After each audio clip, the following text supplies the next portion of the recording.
Whether it's ancient combat or modern sport, winning is what it's all about. But how do you win? This man has learned the hard way. Now, he's ready to show you.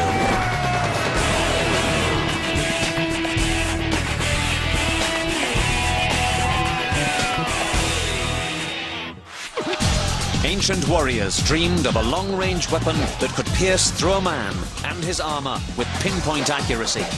Such a weapon was created, one of the first handheld mechanical killing machines. Next on Conquest, how to win with the crossbow. Right, gentlemen, you're all skilled in various weapons, but the only skill you're going to need this time is the possession of one eye and two fingers. Let me explain. The crossbow. The Chinese had it by the 6th century BC, the Greeks used it by the 4th century BC, the Romans used it mainly in a heavy siege version called the ballista. After the Romans, there's no firm evidence of it until the 10th century AD, which is where we pick up the story. You're going to be taught how to use the various types of medieval crossbow, which is where you will need your one eye and two fingers. After that, we'll introduce you to the modern high-tech weapon, and you will compete against each other in a final challenge. In medieval times, the crossbow was recorded in 947 AD at the Siege of Senlis, where it caused heavy casualties. When the Normans invaded England in 1066, the crossbow went with them. Soon after that date, the crossbow became the major missile weapon in Europe. So how was the crossbow invented? Well, I think this is one possible answer. If you accidentally draw a bow with too short an arrow, the arrow can get hooked up behind the bow. Now, some early archer must have realized this could be quite useful. The energy of the bow is now stored. All I need to do is find some way of mechanically releasing that energy. Now, if I replace my arm with a piece of wood and make some kind of trigger mechanism to release the arrow, well then, I got myself a crossbow. The earliest medieval crossbow was called an arbalest. A short bow stave of yew or elm, often protected by skin, was lashed into a wooden stock or tiller. About halfway along the tiller was this rotating catch, the nut. This was made of brass or horn. At the bottom of the nut, there is a notch, and into that notch went the trigger, this Z-shaped mechanism here. The string was pulled back to engage with the nut. A little pressure on the trigger would release the nut and send the string flying forward. Now, the crossbow was loaded, or spanned, by placing a foot under the bow stave and drawing the string back onto the nut.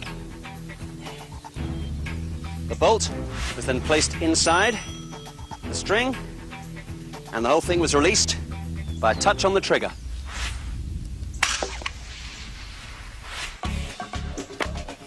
So what was the advantage of the crossbow over the much simpler bow? Mike, you're an archer, you take my bow, there's some arrows there for you. Darth, take the crossbow, there's some bolts there. You can kneel down and rest on this. Now, from behind those hay bales over there, a head is going to appear at some point over the next few minutes, like that. And I want you guys, at point-blank range, to shoot it, all right?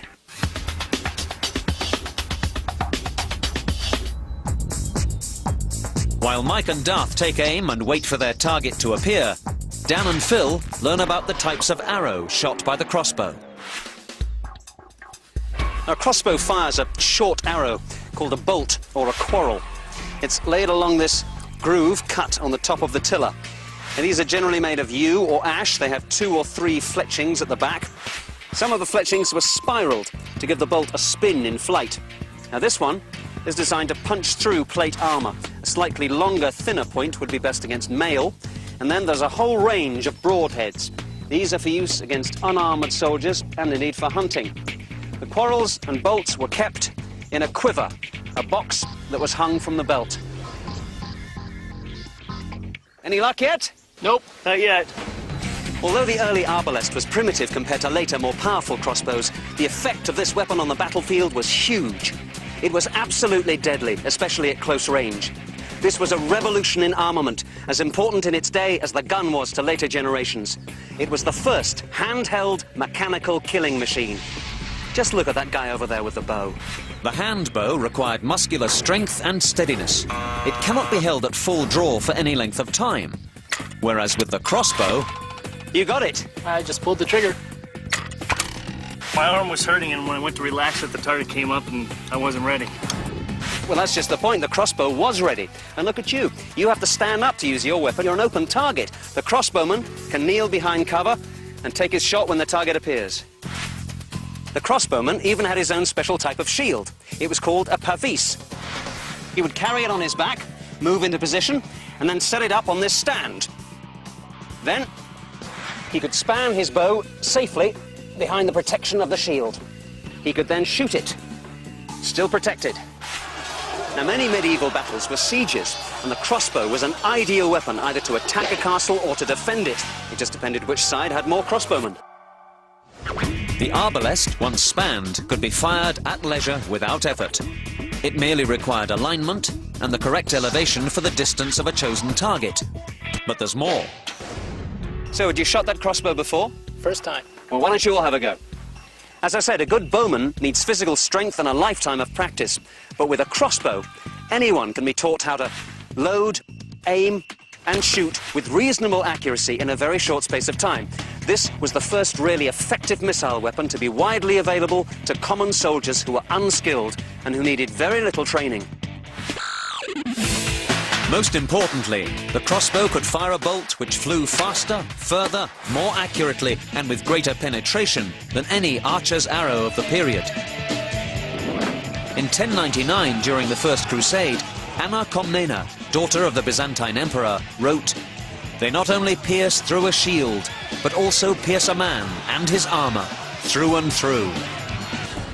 The crossbow was subject to continuous development and improvement, especially in loading techniques. The first improvement was this, the stirrup fitted to the head of the tiller. This was placed on the ground, the foot was placed inside it, and this made the pull of the string much easier. As crossbows became more powerful, they required stronger methods of loading or spanning. The first of these was the spanning belt. This was simply a belt with a hook attached.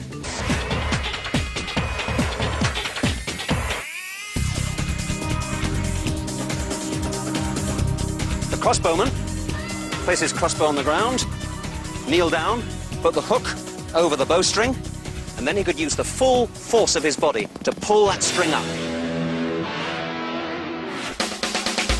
A further refinement was to put the hook on a pulley, which moved along a cord.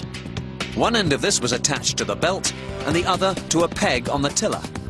The body pulled the string back as before, but the pulley gave a 2-to-1 mechanical advantage. From around 1300, the metalworkers of Europe discovered how to make bowstays of steel, of relatively high resilience. Now, these were a great improvement, but they were expensive and they required some extremely skilled metalworking.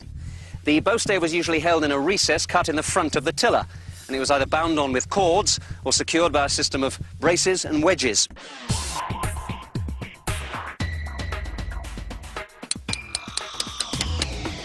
There we are. These more powerful crossbows required a much stronger spanning system to load them. Now, the windlass was a metal frame that attached over the butt end of the tiller. Connected to it was this drum with 2 winding handles, connected to a couple of cords and a whole system of pulleys. At the business end were these 2 hooks. They hooked over the bowstring, and then the windlass itself was wound up. The string is pulled backwards over the nut, and when it reaches that point, you want to check that the trigger is fully engaged. Now the windlass is wound down to engage the bowstring onto the nut, and the windlass itself is then removed.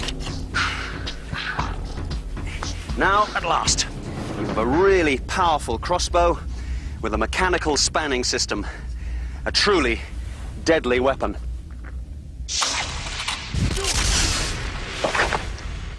As the crossbow spread, so did the horror that this weapon inspired. It wasn't just that it was so deadly, it was that now a common peasant could, at long range, pierce the finest mail and kill a member of the nobility. Just that it was so deadly, it was that now a common peasant could, at long range, pierce the finest mail and kill a member of the nobility. It's not surprising that the knightly classes opposed this weapon. In 1139, Pope Innocent II declared, "The deadly art, hated of God, of crossbowmen and archers, should not be used against Christians and Catholics on pain of anathema." Of course, Muslims and infidels were fair game. But no one could stop the use of such a great weapon. It was a favourite of King Richard I of England.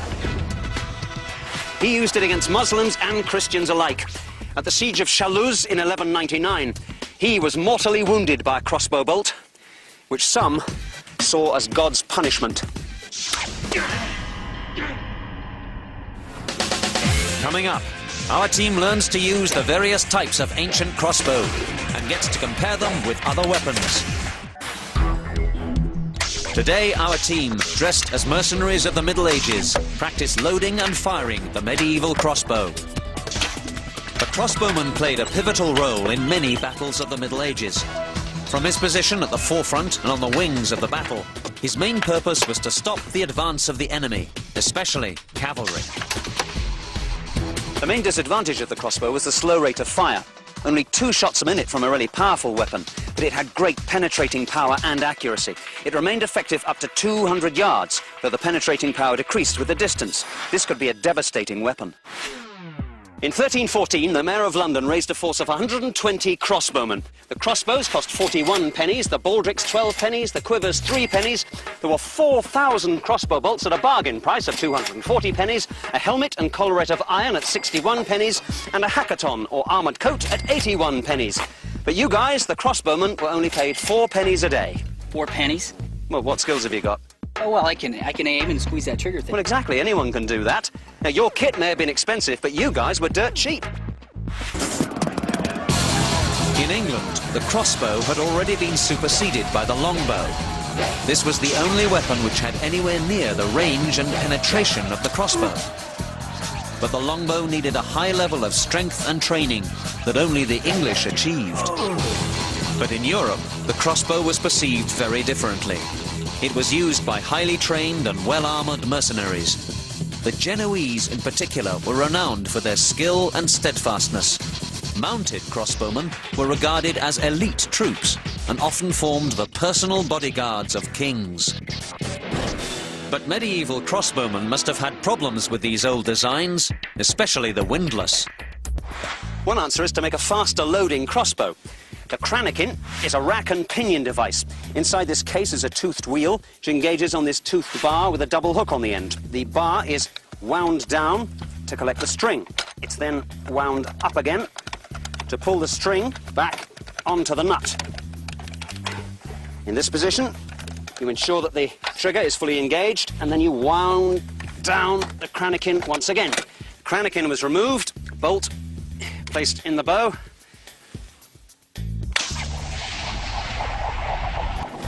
Now, the Kranikin was much more manageable than the windlass, and because you didn't have to rest the bow on the ground, a mounted crossbowman could now use a much more powerful weapon.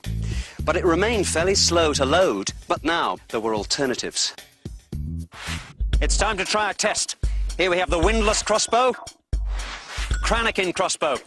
I will have a longbow. This is a short bow used everywhere. We archers would need years of training. Here's a handgun of about 1450.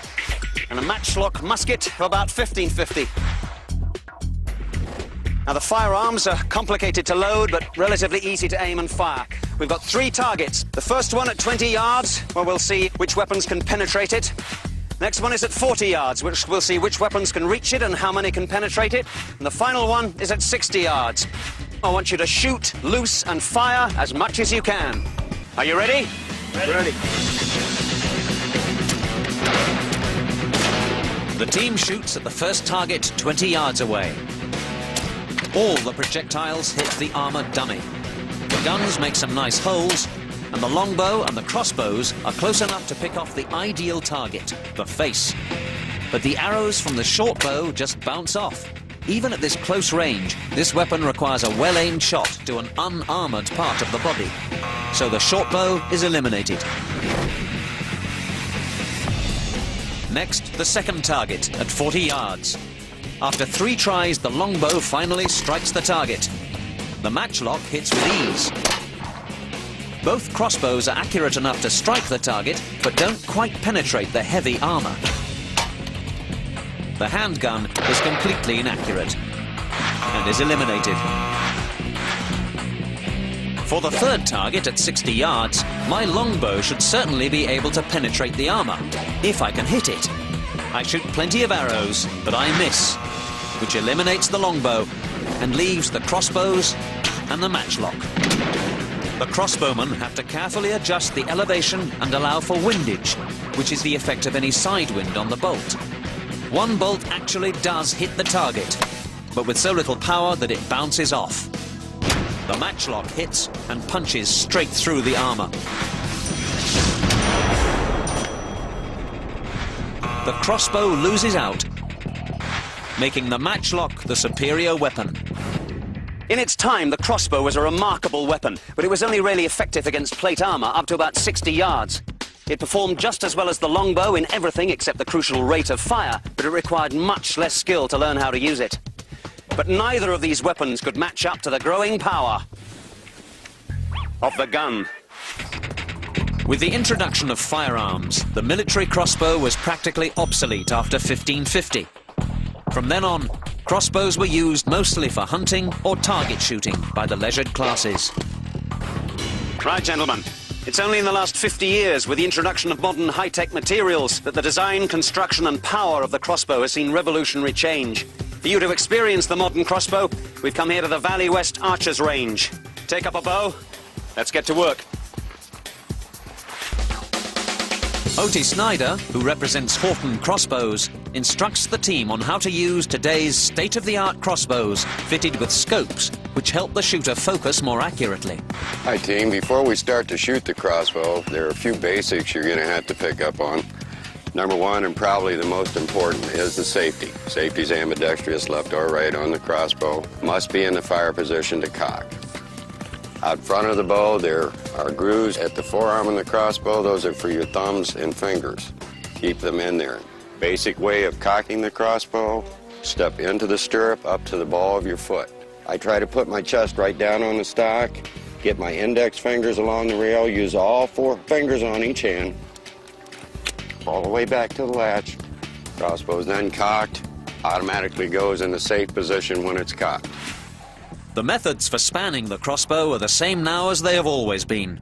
The straight pull, the hook and pulley, and the windlass. But our team still has difficulties.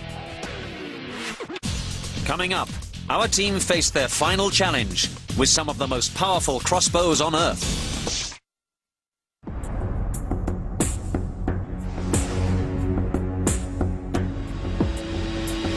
Gentlemen, time for your final challenge.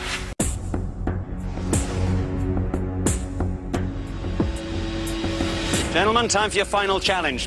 We've set up targets at 20, 40, and 60 yards. Between 20 and 60 yards, your arrow will drop by 6 feet. Inside your scope, you'll see a heavy horizontal line. That is zeroed in at 20 yards.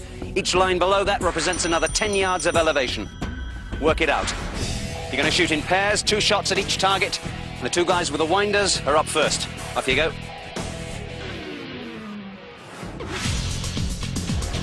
Although they will shoot in pairs, it's every man for himself. So may the best crossbowman win. Dan and Phil go first. Considering the little training they've had, they do okay, and both get 2 hits. At this close range, Mike and Darth seem confident. They also get 2 hits each. After target 1, all team members are tied with 2 points each. Moving to target 2, each team member has to deal with an increased elevation. The lines inside the scope make it easier, but their inexperience causes mistakes. Dan and Phil give it a go. Dan earns 2 hits, but Phil only gets 1. Darth remains steady and gets 2 hits, but Mike only gets 1. 6 arrows out of 8 hit target 2. Dan and Darth are in the lead, each with 4 hits. Tension builds as the team tackles target 3, the bear. Dan and Phil find 60 yards a difficult range, but Dan still manages to get 2 hits. Phil, on the other hand, only scores 1. Mike lacks concentration and makes only 1 hit, but Darth maintains his focus and strikes the bear twice. The team doesn't know it, but there is no clear leader after target 3. All right, guys, those are your fixed targets. Now for your surprise. You're going to have a moving target behind those hay bales across your line of fire. There'll be a mark for the bullseye. Whoever is closest to the bullseye gets double points. Shoot!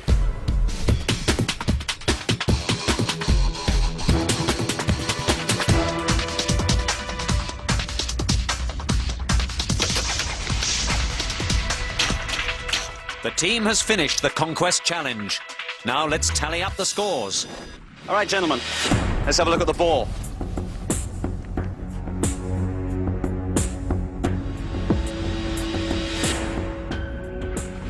Right, this arrow is the closest, and it belongs to Darth, who wins the contest. Well done.